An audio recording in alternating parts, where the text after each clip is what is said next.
competent. Mental health is confidence, dreams and some honestness. I'm not here to save the day, that's for you to take away. I could play a million mind games, but instead I say something not illogical, something that is topical. Rub it on and watch it go, make yourself unstoppable. Dreams are irresponsible, but they're always possible. If you just believe, you could be so remarkable. Thoughts in my head, a collage and they spread. I'll be great one day, going off of my meds. No, I'm not giving up, no, I'm not giving in. I will make it to the top, taking off in the wind. I gotta make it, I'm saving every day to taste it. I'm patient, but my mind, it can hardly take it. I'm chasing a dream that I've had for several ages. A vacant, modern kingdom for the taking.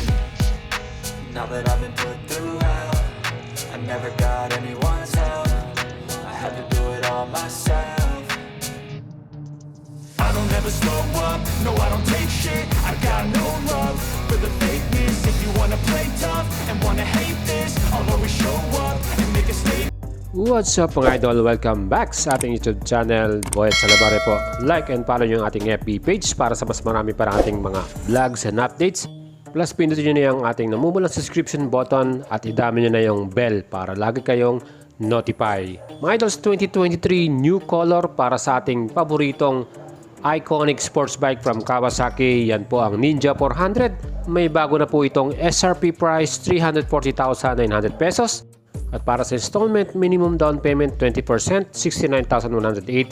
Comes with chattel mortgage na 15,000 plus, insurance 7,045, LTO registration 3 years 4,500. Total cash out natin 104,999 pesos.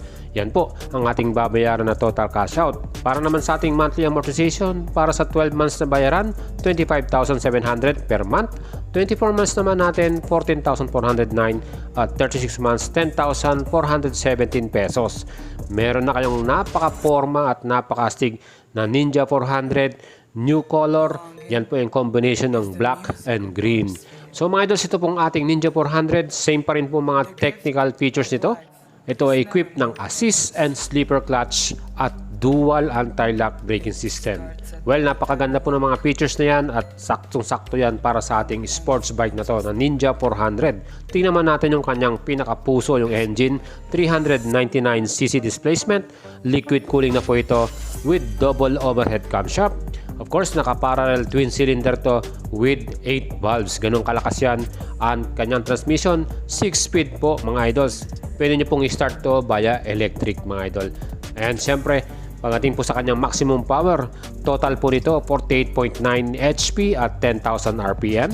Ang lakas po nito mga idols. At pagdating naman sa kanyang torque, yung pinakalakas niya, 38 Nm at 8,000 RPM naman mga idols. Ganun po katindi itong ating Ninja 400 na to. Pag nalimit naman sa kanyang top speed, 180 to 190 km per hour. Approximate lang po yan. Depende po sa riders at sa bigat nung kang gagamit po. So mga idols, itong ating bagong-bagong Ninja 400 2023 model para sa Pilipinas. Color, black and green combination. Napakastig po. Talagang pormadong-pormado at siguradong babagay ito sa mga idols natin. Well, kung gusto nyo bumili niyan, again, pwede nyo tayong i-PM sa ating FB page. Siyempre mga idols, dapat like and follow nyo yung ating FB page. Pagdating sa kanyang chassis, suspension sa harapan, naka-telescopic forks yan. Pagdating naman sa likuran, naka-monoshock na pre-adjustable po ito.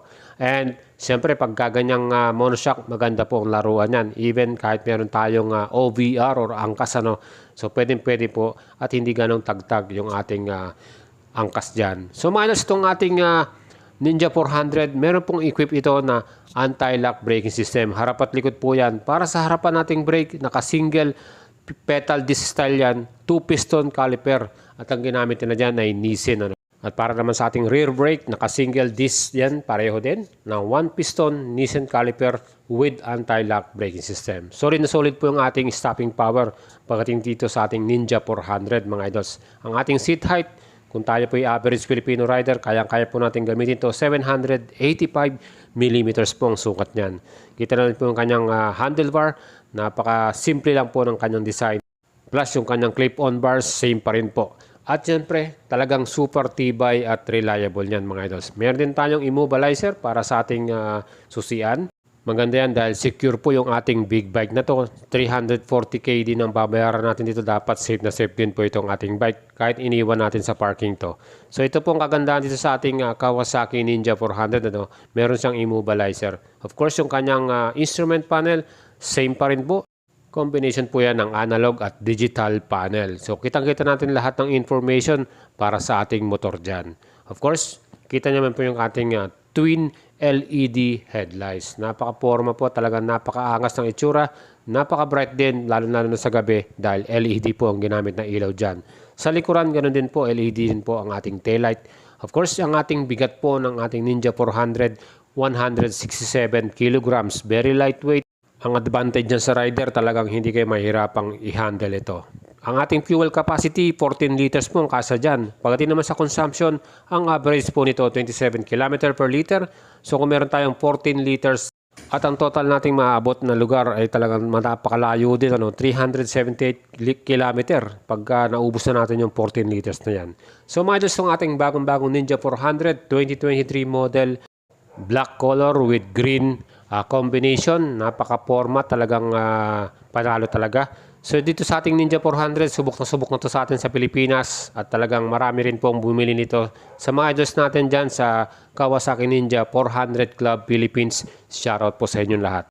Well mga idols, as of this time, napakadami pong nating magiging competitor or kalaban nito sa market. Pagdating sa 400cc segment, nandiyan na po yung pinakabagong nilabas ng CF Moto, itong 450 SR. Kita naman po ninyo, napaka-forma rin ito, talagang super astig din ang kanyang design. Plus, ang ganda rin po ng mga tech and features niya. Again, CF Moto 450 SR, bagong-bagong nilabas po ng CF Moto sa atin. Expected deliveries po ng mga units ito, month of November, kasi ang sabi nila September pero na-delay po yan. At ang SRP po nito, cash payment 299,900. So meron ka ng 450cc na sports bike from CF Moto. So siyempre, kita naman po ninyo yung mga parts na nilagay dyan. Talagang super premium din, mamahalin din. At tingnan natin yung kanyang specs. 449cc po ito, yung displacement. Naka-crossplane twin. Pareho po ito ng engine type ng R7. At siyempre, meron din siyang equipped na assistant slipper clutch at dual anti-lock braking system. Harap at likod, naka-ABS po ito. Solid na solid din po ang kanyang braking, talagang panalo with ABS. Again, napaka-lightweight din, 168 kilograms lamang. Kayang-kayang i-handle to ng mga typical Filipino riders.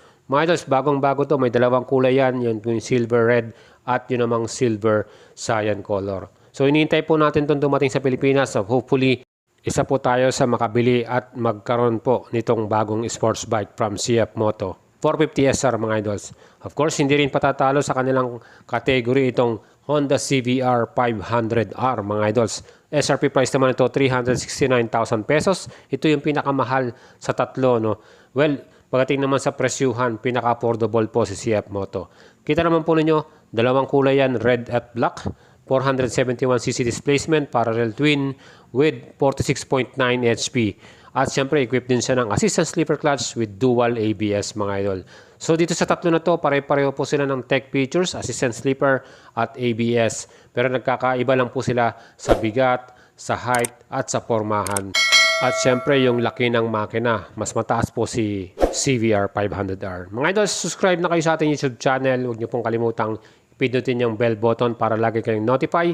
Like and follow nyo yung ating FB page. At ride safe po sa lahat. Shoutout.